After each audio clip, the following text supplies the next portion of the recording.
बिस्मिल्लाहिर्रहमानिर्रहीम। अस्सलाम वालेकुम दोस्तों, आप सब कैसे हैं? अल्लाह ताला आप सबको खुश रखे। बाज़ार में 150 से 200 तक बिकने वाला बेसन वाला नान आज घर में आसानी से कम बजट में कैसे बना सकते हैं, आज की वीडियो में देखिएगा। ना ही ये बेसन वाला नान ऑयली बनेगा और ना ही फिलिंग उतरेगी। आज मैं आपसे शेयर करूंगी चटपटा सा नान पकोड़ा। रमज़ान अल मुबारक के आते ही नान पकोड़ा की कीमतें भी आसमान से बातें करने लगती हैं।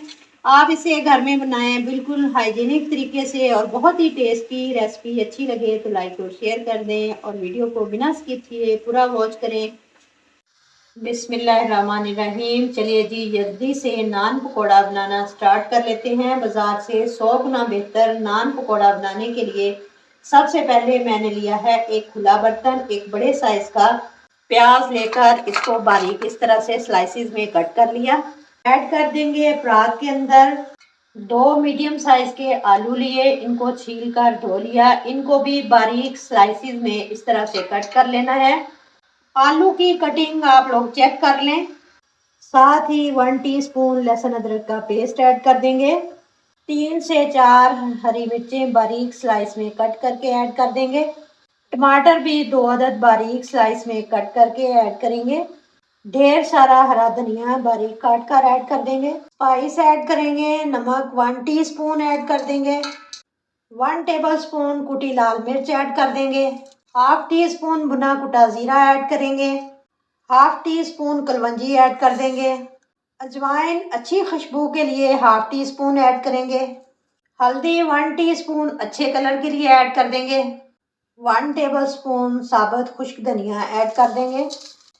अच्छी तरह मिर्च मसालों को मिक्स करेंगे। इसमें जो टमाटर प्याज और आलू हैं वो नमक की वजह से पानी छोड़ देंगे। 2 कप के बराबर बेसन ऐड कर देंगे। इससे आपके 5 से 6 नान तैयार हो जाएंगे। बैटर को पानी डालकर अच्छी तरह से मिक्स कर लेंगे। बैटर हमारा पतला सा इस तरह का होना चाहिए ताकि अच्छे से नान के ऊपर लग जाए। मैं यहाँ पर लूँगी रोगनी नान, आप सादा भी ले सकते हैं। बैटर के ऊपर नान रखकर अच्छे तरीके से बेसन को लगा लेंगे। अब हल्के हाथ से उठाकर ऑयल के अंदर डाल देंगे। ऑयल को मैंने गरम करने के लिए रख दिया था।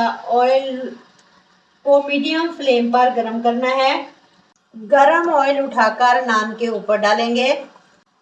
इससे क्या होगा, नान के ऊपर वाला पकोड़ा अच्छे से पक जाएगा। अब इसकी साइड को चेंज कर देंगे। जब आप इसकी साइड चेंज करेंगे ये बिल्कुल नहीं उतरेगा इंशाल्लाह ताला। एक साइड से पकाकर साइड को चेंज कर दें। टोटल टाइम इसको पकाने के लिए 7 से 8 मिनट लगेगा। गोल्डन कलर आने तक पकाएंगे और कोटिंग बिल्कुल नहीं उतरी, निकाल लेते हैं। गर्मा गर्म बेसन वाला नान पकोड़ा या नान देखते ही मुंह में पानी आ रहा है। मैं इसे सर्व करूंगी केचप या फिर ग्रीन चटनी के साथ। अभी मैं आपको तोड़कर दिखाती हूँ। ये देखें अंदर से कितना सॉफ्ट, माशाल्लाह से कितना नरम बना है और जायके में इसका जवाब नहीं है। उम्मीद है आज की वीडियो आपको पसंद आई होगी। अपना फीडबैक ज़रूर दिया करें। वीडियो को लाइक और शेयर कर दिया करें और चैनल को सब्सक्राइब भी कर लिया करें। मिलते हैं इंशाल्लाह ताला नेक्स्ट वीडियो के साथ। तब तक जीने बसते रहो, हंसते रहो। अल्लाह हाफिज़।